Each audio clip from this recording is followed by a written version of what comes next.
to evade the anti-drug laws. They're used for their relaxation effect, and they're also primarily used for sex by increasing blood flow and relaxing your muscles. They come in a liquid form, and then you don't drink it, though, because it's actually really, really dangerous to drink it. They can cause cyanosis, which is, it's like a depletion of oxygen in your blood. And then you just, I guess, are supposed to inhale the vapors through your nasal cavity. It can cause giddiness, relaxes smooth muscles throughout your body. And the smooth muscle surrounds your blood vessels. And when it's relaxed, it causes the vessels to dilate. And it results in immediate increase in heart rate and blood flow throughout the body. It can cause a feeling of heat and excitement, and it can last a couple of minutes. It can also cause nausea, headache, and disorientation.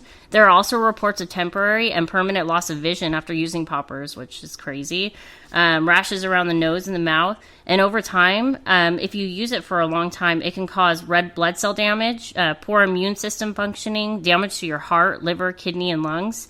And common street names are liquid gold, butyl nitrate, heart medicine, room deodorizer, Rush, jungle juice, Sub-Zero, and Iron House. So when I seen that video, you showed me the video of Madonna, I was kind of like shocked that she was seeming very high on the video. Yeah. I thought that was like a little like embarrassing on her part, but right. That's just me. I'm like, it was really shocking, I think, for a lot of people that knew, like, not know Madonna, but have seen her growing up and how she was before, and just, you know, what she's doing now and what if things have come to. Well, and I think like sometimes people don't take these things seriously, and it's sad. It goes from like one extreme to another. I mean, like even with the pills, like when people were taking pills, you know, it wasn't taken seriously, and the doctors were pushing oxys on people, and then it turns out it's really bad for you. So I think that they're thinking, oh, this is just something that's going to enhance my sexual whatever experience, I guess, you know. Right.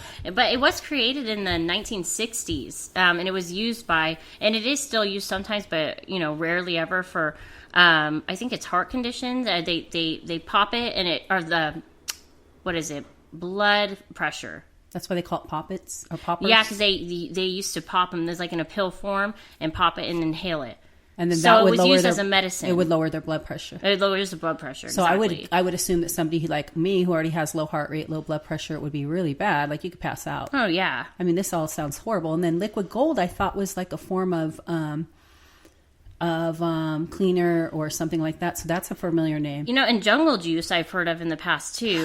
So yeah. I think that used to be like they put all the alcohol in the trash can. Right. Yeah, so gross. I think some of the names are being recycled, but yeah, maybe that's what it is. But also like the videotape head cleaner. I mean, we don't even have VCRs anymore, so you can tell from that. I guess it's probably been around for a while, and it's just maybe just a little new for you and I to be hearing about it. Right. But or they're doing it more often, and it's more available, and people are, you know, the younger kids are hearing about it now and trying it more. Yeah, it's a little scary. I mean, the idea that you could go blind and have rashes. And then also just like talking about Big Lurch last week, you know, the rapper who, you know, smoked some sherm and then he ended up, you know, naked in the streets. Not really sure if he got set up or if he actually did kill someone. There was a girl that had passed. I think after hearing that story and knowing that, you know, in the state of California, at least, if you willingly ingest something, it doesn't matter. If you willingly ingest something, you can't use a defense of insanity, a plea of insanity. You really just don't know how you're going to respond to that chemical. Right. I agree. Yeah, and so that kind of leads me into my story that I saw this week. Really kind of depressed me a little bit. Because this week, a mother in Virginia, she's 30 years old. Her name is Dorothy Clemens. She was indicted on murder charges and also child neglect in the death of her son, Tanner. He's age 4, and he ate some of her gummies, her CBD gummies. And it looks like the ingredient that caused his death was Delta-8 THC. Wow. And I kind of looked that up, so I wanted to talk about that a little bit. But also just to say that... keep your gummies up. Keep that. That looks like candy to kids. All that kind of stuff should be locked up. It's very scary.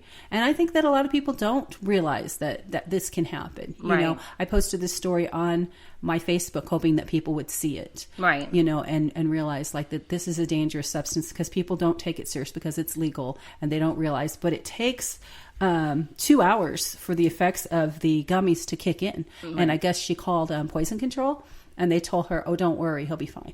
Oh my gosh, so that's so sad. So then after a while, she realized he was non-responsive, and then she called 911. But it lasts up to 12 hours, and it takes 2 hours for it to kick in, and it's quite strong. So unfortunately, that was a consequence, a side effect of what happened with the THC gummies. So I looked up an article on the ingredient that actually caused his death, and that is Delta 8 THC. And I just wanted to read a little bit about it here. So Delta 8 THC is a psychoactive substance found in cannabis sativa plant, of which marijuana and hemp are two varieties. Delta 8 THC is one of over 100 cannabinoids. Cannabinoids. Thank you. Yeah. I thought I was saying it right, but I wasn't sure. It's produced naturally by the cannabis plant, but is not found in significant amounts of the cannabis plant. As a result, concentrated amounts of Delta 8 THC are typically manufactured from hemp-derived cannabinoids. So basically, it's kind of a synthetic because they have to add it in there. So that's, I think, where the danger kind of lies. Right. Because we've heard, I know that you've heard and I've heard just really negative things about the synthetic marijuana. I have a friend whose daughter had a bad reaction to it. Yeah, I tried it a long time ago, and that spice, it was horrible. Yeah, it's really no joke. I don't think she's ever been right since she tried it, my friend's daughter. It's very sad. Some of the things that people don't know that they should know about the Delta 8 is that it produces, that products they have not been evaluated or approved by the FDA for safe use and may be marketed in ways that put the public health at risk. The FDA received 104 reports of adverse events in patients who consumed Delta 8 THC products between December 1st, 2020 and February 28th, 2022. Of these 104 adverse events, reports say statistically 77% involved adults, 8% involved pediatric patients less than 18 years of age, and 15% did not report their age. 55% required intervention, i.e. evaluation by emergency medical services or hospital admission. 66% described adverse events after ingestion of Delta 8 THC containing food products, i.e. brownies, gummies. Adverse events included, but were not limited to, hallucinations, vomiting, tremor, anxiety, dizziness, confusion, and loss of consciousness. This does not sound like any fun to me. I do not want anything to do with that. National Poison Control Centers received 2,362 exposure cases of Delta 8 THC products between January 1st, 2021 and February 28th, 2022. Of the 2,362 exposure cases, 58% involved adults, 41 involved pediatric patients less than 18 years of age, and 1% did not report age. 40% involved unintentional exposure to Delta 8 THC, and 82% of these unintentional exposures affected pediatric patients. 82% affected pediatric patients. And they're not reporting on what the statistics were for pets, because I also hear that you have to keep it out of the reach of pets, and that can happen. That reminds me of my uncle's story about his dog and how it got a hold of some meth at the park. Oh, I don't recall this. Yeah, Uncle Jesse, he told me, I guess there was a homeless person that lived at the park, and I don't know if he said it was like in the poop of a homeless person, and the dog ate it, and he had to take him to the veterinarian. They tested positive for meth, and he was sick in the hospital for 2 days. I mean, the dog hospital, but he was sick. The vet. Oh my gosh, I never heard this story. That's horrible. Yep. Who'd have thunk it, right? I know. Another statistic is 70% of the people required healthcare facility evaluation, of which 8% resulted in admission to a critical care unit. 8%. 45% of patients requiring healthcare facility evaluation were pediatric patients. The FDA is also concerned that Delta-8 THC products likely expose consumers to much higher levels of the substance than are naturally occurring in hemp cannabis raw extracts. And that's what I've heard too. It's because it's synthetic. And also, I've also heard like when you're mixing up batches of brownies and things like that, you don't necessarily know how much of that stuff's getting in there. Right. And when you're eating pieces of that, you don't know how much is going to be in that piece. Yeah, and we didn't know it was going to hit us so hard when me and my friend tried it. We got one with 10 times the THC in it, and we ate the whole thing. Oh, Lord have mercy. We were like, I don't feel anything. And then maybe 40 minutes later, we were like, we should not have done this. This is a bad idea. How old were you? Oh, we were 19, I think. That's crazy. Yeah, that's an issue because they don't know how much you're really getting. And then you can't really judge it based on historical use of cannabis because it's different, Right. You can't, the level and the safety of these products, are totally different nowadays than it used to be. Also, they're concerned about harmful chemicals that are being used to create the concentrations of the Delta-8 THC because they're trying to extract it basically and make it a little stronger. So the article says the amount of the Delta-8 THC in hemp is very low, and additional chemicals are needed to convert other cannabinoids in hemp like CBD into Delta-8 THC synthetic conversion. Concerns with this process include some manufacturers may use potentially unsafe household chemicals to make Delta-8 THC through this chemical synthetic process. That's crazy. So they're just going to add some household. It's almost like meth. I was just thinking the same thing. You don't know what you're getting, and even with weed now. I mean, THC. That's crazy. Yeah. It also says that additional chemicals may be used to change the color of the product, the final product.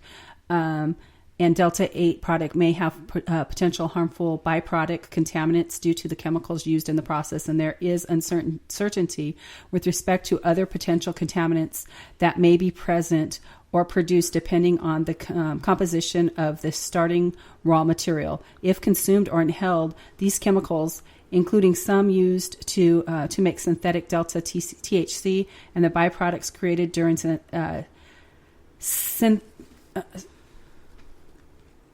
synthesis, can be harmful. Manufacturing of Delta-8 THC products may occur in uncontrolled or unsanitary settings, which may lead to the presence of unsafe contaminants or other potentially harmful substances. There's chemicals in everything nowadays, though. Well, I guess that's a good point, but at the same time, it's in our food. They're not just saying that it's not just the chemicals that they're using. It's also the amount that they're extracting. It's the conversion process. I'm just saying, it's just crazy. It's like they're trying to kill us. Yeah, I just think people are trying to make more and more money, preservatives and all that kind of stuff. It's to make more money. It's not really about health anymore. No, right? They don't care. None of them care about that. No. It's all about money. No, it's not really about anything but money. So that's all the news for this week, and look for more news in the following episodes because we are enjoying bringing you the latest on substance use and the latest on what's going on in the world regarding substance use and various chemicals that are out there. Yep. Thank you for listening to Dying to Get Well. Please join us for future episodes, including the conclusion of my story, an update on Big Lurch, and the story of other people who committed crimes while under the influence. In fact, just this week, on November 18th, it marked the 44th anniversary of the Jonestown Massacre. Follow us and learn more about Jim Jones and the drugs that influenced his actions. Also, stay tuned for Alyssa's story as well. Her story of addiction and homelessness and coming triumph over those things. Oh my God. Thank you for listening to Dying to Get Well. Join us for future episodes, including the conclusion of my story, Alyssa's story, and an update on Big Lurch, and also the stories of other people who committed crimes while under the influence. In fact, just this week on November 18th, it marked the 44th anniversary of the Jonestown Massacre. Follow us and learn more about Jim Jones and the drugs that he took that influenced his actions. Thank you.